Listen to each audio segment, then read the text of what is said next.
హైదరాబాద్ జిల్లా BRS party అధ్యక్షులు senior శాసనసభ్యులు జూబ్లీ హిల్స్ నియోజకవర్గం నుండి వరుసగా 3 సార్లు శాసనసభ్యుడిగా గెలుపొందడమే కాకుండా హైదరాబాద్ నగర అభివృద్ధిలో ఒక ప్రముఖ పాత్ర పోషించిన మృదు స్వభావి మా సోదరుడు శ్రీ మాగంటి గోపీనాథ్ గారు గత కొద్ది కాలంగా అస్వస్థతగా ఉన్న విషయం మీ అందరికీ కూడా తెలిసిందే. ఇవాళ ఉదయం వారు హాస్పిటల్లో మరి మృతి చెందిన విషయం కూడా మాకు ఉదయమే డాక్టర్ల ద్వారా తెలిసింది. నిజంగా ఇది బీఆర్ఎస్ పార్టీకి, అదేవిధంగా హైదరాబాద్ నగరంలో అభివృద్ధిని, అదేవిధంగా హైదరాబాద్ నగరంలో ఇక్కడ ఉన్న అందరితో కలివిడిగా ఉండే ఒక నాయకుడిని కోల్పోవడం అనేది అందరికీ కూడా తీవ్రమైన ఆవేదనని, తీవ్రమైన బాధని కలిగిస్తున్న సందర్భం.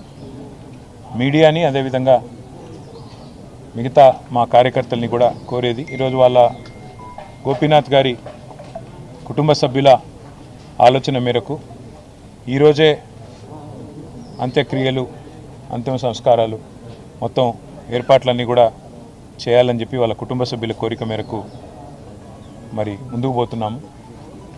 మధ్యాహ్నం 4:30 నుంచి రాహుకాలం వస్తుందని చెప్తున్నారు.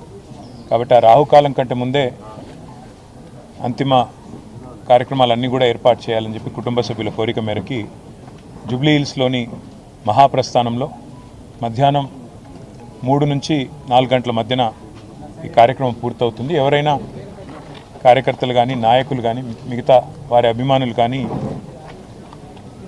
చివరిసారి వారికి నివాళులు అర్పించాలి అంటే వారు ఇక్కడ వారి కుటుంబ సభ్యుల్ని కలవడానికి, అదేవిధంగా వారికి నివాళులు అర్పించడానికి ఇక్కడ వారి స్వగృహం దగ్గర ఏర్పాట్లు చేయడం జరుగుతూ ఉంది. తర్వాత ఇక్కడ నుంచి ఊరేగింపుగా బయలుదేరి స్ట్రైట్గా మహాప్రస్థానానికి వెళ్ళి 4 గంటల లోపల రావుకాలం రాకముందే కార్యక్రమాలు చేయాలని వారి కుటుంబ సభ్యులు ఏదైతే నిర్ణయం తీసుకున్నారో దానికి అనుగుణంగా ముందుకు పోతాం. మా పార్టీ నాయకులు, కార్యకర్తలు అందరూ కూడా సహకరించాలని, మీడియా కూడా సహకరించాలని